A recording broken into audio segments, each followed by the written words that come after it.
With so many products being shown on screen all the time, it can be tricky to know where to start. So I thought that I would talk you through some of my top 10 must-have products for beginners and the basics that you need in your makeup bag to create any makeup look. Also, I want to break it down a little bit because there's so many different things being thrown at you when you're a beginner. So I've broken it down into 3 different groups. Group number 1 is your moisturizer, foundation, concealer, and powder. Group number 2 is your bronzers, blushes, and lipsticks. And group number 3 is your mascara, brow gel, and eyeshadows. So let's get started with group number 1. Your first must-have product is your moisturizer. So your moisturizer is the last step in your skincare routine, which then becomes your first step in your makeup routine. Your moisturizer gives your makeup something to hold on to. Even if you're using powders, you have to apply a moisturizer first to help even out the texture and give you a better long-lasting finish. But I would recommend waiting about 5 minutes after you apply your moisturizer just so it has time to fully absorb. And if your skin feels wet after 5 minutes, you're probably over-applying. Blot off the excess and just use less next time. Before we get into it, I want to talk a little bit about makeup and creating a blank canvas. No one has perfect skin all the time. We all have redness, breakouts. It's totally normal. Foundation and concealer is used to cover these imperfections. However, I don't like to think of it that way. I like to think of them as bringing out and enhancing other areas. Creating a blank canvas so that your eyes show up more, your face shape, your lip shape. It's not always about covering. Sometimes it's about using something to cover, which then enhances something else. Which brings us on to must-have product number 2, foundation.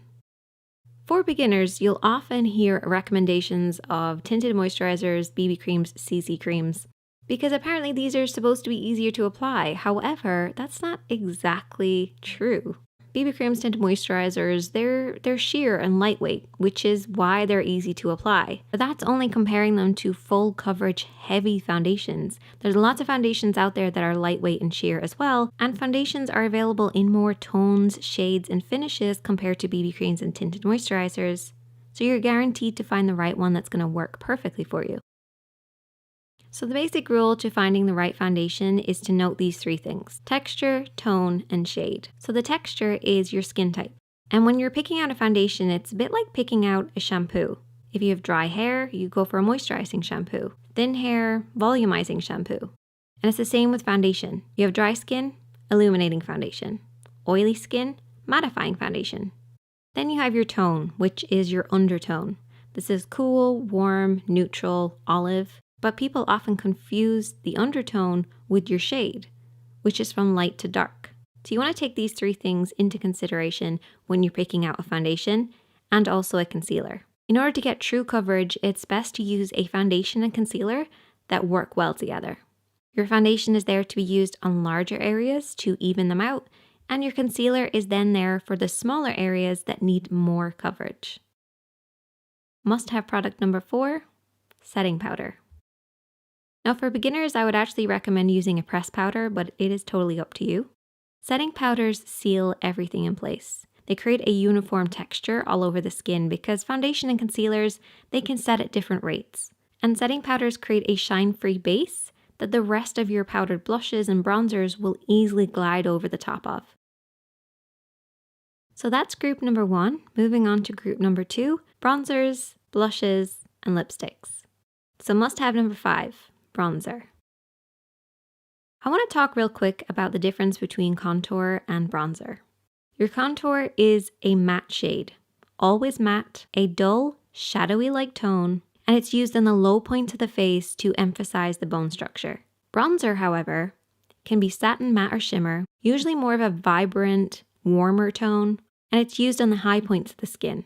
Basically, where the sun would hit the face, that's where you apply bronzer. For beginners, I would actually recommend using a pressed powder in about 1 shade or more darker than your skin. That way you can use this on the high points or the low points. Perfect if you really don't know what you're doing. Must-have number 6, blush, and must-have number 7, lipsticks, go hand in hand. Sometimes it can feel impossible to figure out what shade to use, but if you pair these 2 together, it will make it so much easier.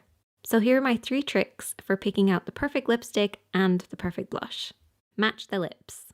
Use your bare lips as a guide and basically mimic this in your blush and your lipstick. And then you can just adjust it, going brighter or lighter, depending on the look that you want to create. But using your lips as your first guide. Mix and match. If you have a lipstick that you love, maybe it's a bright pink, try then going for a more muted pink on your cheeks, or a coral cheek, a coral lip.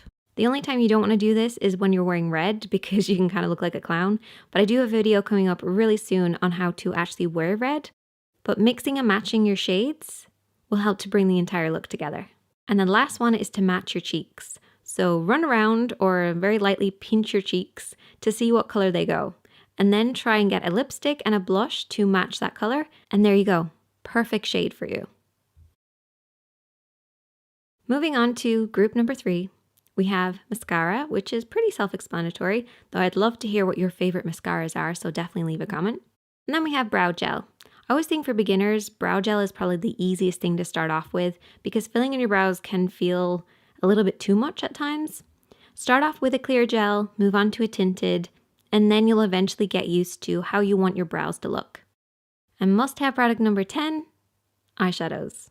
So you really only need 3 eyeshadows to create a look, and I talked about this last week. You need a light, you need a medium, and you need a dark. And they're kind of your basic starting points, and then you can add around those. But I would recommend for beginners to start off with neutral shades, then move on to green tones, purple tones, but start off with a nice neutral basic palette just so you can get used to using eyeshadows.